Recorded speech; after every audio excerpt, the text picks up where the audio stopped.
बाहर मीडिया में आकर के बात करना, इसका मतलब है कि सिर्फ और सिर्फ मीडिया में बने रह करके अपने को विशेष जनता के सामने प्रस्तुत करना चाहते हैं कि हम ही नेता हैं। हम समझते हैं कहीं साजिशतन इस सरकार को डिस्टेब्लिश करने के लिए या किसी न किसी रूप में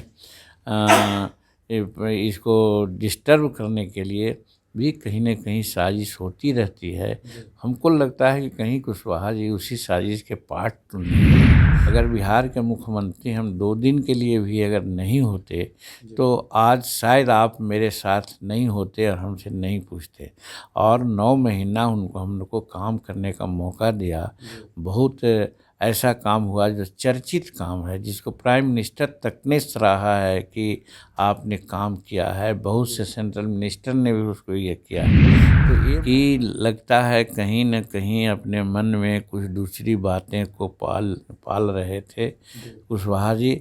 और जब नीतीश कुमार ने स्पष्ट कर दिया कि 2025 में तेजस्वी जी ही महागठबंधन का नेतृत्व करेंगे, उन्हीं के नेतृत्व में चुनाव होगा, तो उनको लग गया होगा कि मेरा पत्ता साफ हो गया, इसलिए कुछ और बढ़ चढ़ करके बोल रहे हैं। नमस्कार, न्यूज़ फाउंडेशन देख रहे हैं आप। मैं हूं आपके साथ धीरज सिंह। उपेंद्र कुशवाहा और जेडीयू के बीच लगातार खींचतान बढ़ती जा रही है। अब उन्होंने कहा है कि नीतीश कुमार सहूलियत के हिसाब से गठबंधन चेंज करते हैं। हमारे साथ बिहार के पूर्व मुख्यमंत्री जीतन राम मांझी जी। सर, उपेंद्र कुशवाहा और नीतीश कुमार के बीच जो इन दिनों चल रहा है उसको लेकर पहले क्या कहेंगे आप? हमें तो ये कहना है कि कहाँ नीतीश कुमार और कहाँ उपेंद्र कुशवाहा, दोनों में कोई तुलना ही नहीं है। जो गंभीर आदमी होता है वो नहीं बोलता है, बोलता समय पर है। और जो गंभीर नहीं है, जिनमें गंभीरता नहीं है, वो आए बाएँ कुछ न कुछ बोला करते हैं मीडिया में रहने के लिए। तो अभी का वर्तमान संदर्भ में हम यही देखते हैं कि जब पार्लियामेंट्री बोर्ड के अध्यक्ष हैं उपेंद्र प्रसाद कुशवाहा या थे, तो जो बात बोलनी चाहिए थी आपस में बात कर लेना चाहिए था। मुख्यमंत्री से मिल करके बात करना चाहिए था। कोई शुक्रवार शिकायत होती तो उसको दूर किया जाता। लेकिन बाहर मीडिया में आकर के बात करना, इसका मतलब है कि सिर्फ और सिर्फ मीडिया में बने रह करके अपने को विशेष जनता के सामने प्रस्तुत करना चाहते हैं कि हम ही नेता हैं।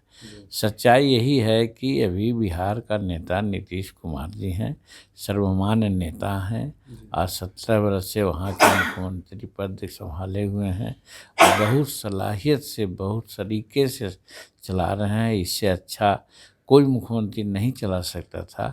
वैसी परिस्थिति में हम समझते हैं कहीं साजिशतन इस सरकार को डिस्टेब्लिश करने के लिए या किसी न किसी रूप में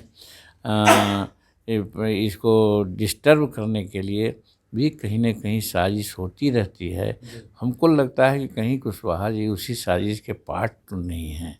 नहीं तो कुशवाहा जी भी एक संभले हुए राजनीति के रूप में हम लोग मानते थे।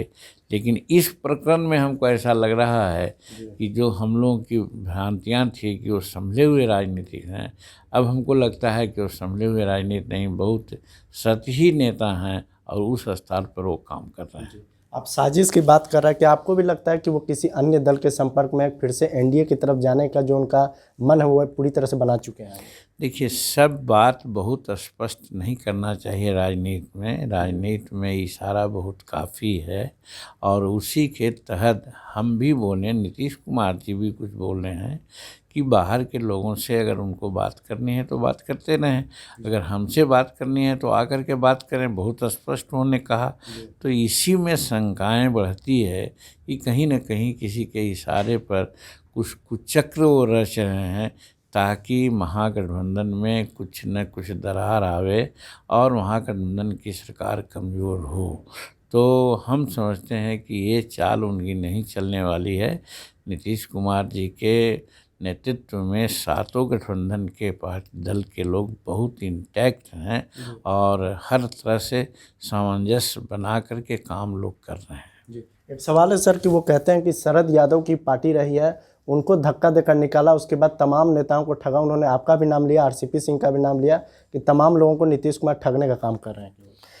देखिए, किसको ठगे न ठगे मैं तो नहीं जानता हूँ, लेकिन जहाँ तक हमारा नाम वो लेते हैं, मैं तो यही कहता हूँ कि आज अगर हमारा कोई राजनीतिक वजूद है तो वो नीतीश कुमार के चलते हैं। अगर बिहार के मुख्यमंत्री हम 2 दिन के लिए भी अगर नहीं होते तो आज शायद आप मेरे साथ नहीं होते और हमसे नहीं पूछते।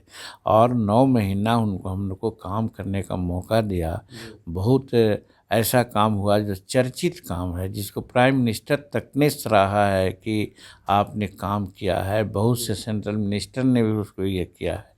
तो ये मौका तो माननीय नीतीश कुमार ने ही दी है। अब कहीं किसी न किसी रूप में इसी तरह से कुछ लोग होंगे साजिशतन उनको कुछ कान भर दिए होंगे, वो भी बहुत अच्छा से ठीक से नहीं समझ सके और अंतर्गतवा परिस्थितियाँ बनी कि हम इस्तीफ़ा दे दिया। वरना आज भी हम हैं, एक सीएम के रूप में हम हैं, सारी सुविधाएं हैं और एक सीएम के रूप में यहाँ नहीं समझ हिंदुस्तान के लोग जानते हैं। तो ये नीतीश कुमार जी की ही बात है। इसलिए मैं कह सकता हूँ कि नीतीश कुमार जी ने किसी को ठगा है, ऐसा हमको विश्वास नहीं होता। एक आखिरी सवाल है सर कि उपेंद्र कुशवाहा की तलखी तब और बढ़ गई जब नीतीश कुमार तेजस्वी यादव को अपना उत्तराधिकारी जब से बताने लगे, कहा जा रहा है तब से उनकी तलखी और सख्त हो गई है। इसी से तो स्पष्ट होता है कि लगता है कहीं न कहीं अपने मन में कुछ दूसरी बातें को पाल रहे थे कुशवाहा जी। और जब नीतीश कुमार ने स्पष्ट कर दिया कि 2025 में तेजस्वी जी ही महागठबंधन का नेतृत्व करेंगे, उन्हीं के नेतृत्व में चुनाव होगा, तो उनको लग गया होगा कि मेरा पत्ता साफ हो गया, इसलिए कुछ और बढ़ चढ़ करके बोल रहे हैं।